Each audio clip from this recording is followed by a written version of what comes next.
When a Hollywood comeback works, we usually expect the star to double down on what brought them back. But what happens when the comeback queen decides it's time to pivot, just as everyone else is catching up? Lindsay Lohan has spent the last few years doing what few former child stars have done successfully, building her career, piece by piece, with intention and grace. Thanks to a series of lighthearted, holiday-themed rom-coms with Netflix Falling for Christmas 2022, Irish Wish 2024, and Our Little Secret 2024, Lohan has become a surprisingly bankable name again. Each of these films dominated the Netflix charts, with Our Little Secret pulling in a staggering 32.4 million views in its opening weekend. For fans of her early 2000s charm, it felt like a long-awaited return to form. And yet, just as the streaming formula seems to be working, Lohan is already looking for the next thing. In a recent interview with Elle, she made it clear,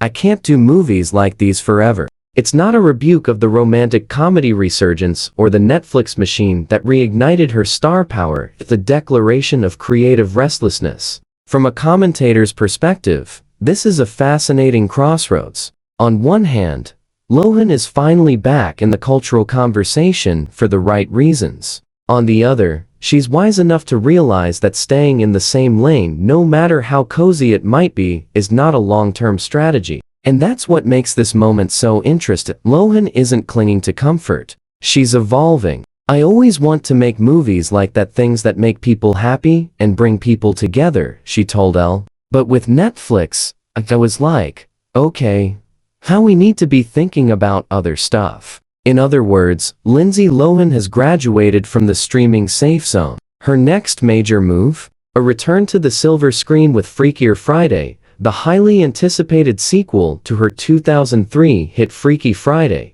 co-starring Jamie Lee Curtis. Set to premiere in theaters this August, the film is more than just a nostalgic cash grab. According to Lohan, it's a feel-good, lighthearted experience that left her wanting to dance in the theater during post-production. "It felt easy and fun and fresh at the same time," she said. "I want people to feel that too." But this isn't just about one movie. Lohan is subtly signaling a broader shift in her career. She's not rejecting streaming altogether, she's also lined up to star in and executive produce Count My Lies, a Hulu series adapted from a novel, which could become her first lead role in television. This signals not only an expansion of her acting range, but a move into production and possibly creative control. Here's the bigger picture.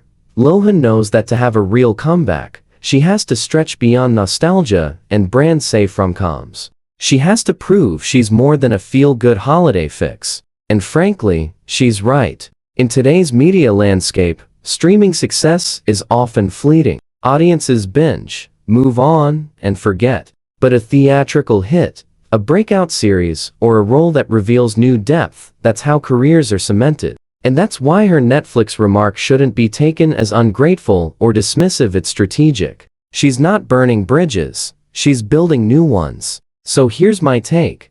Lindsay Lohan isn't walking away from success. She's running toward longevity. And in a culture obsessed with comeback arcs, hers might just be one of the smartest and most sincere we've seen in years. After all, isn't true success the ability to say, "This worked, now let's grow"? If that's where Lohan is headed, then we're not just watching a comeback. We're watching a renaissance. And this time, she's writing the script.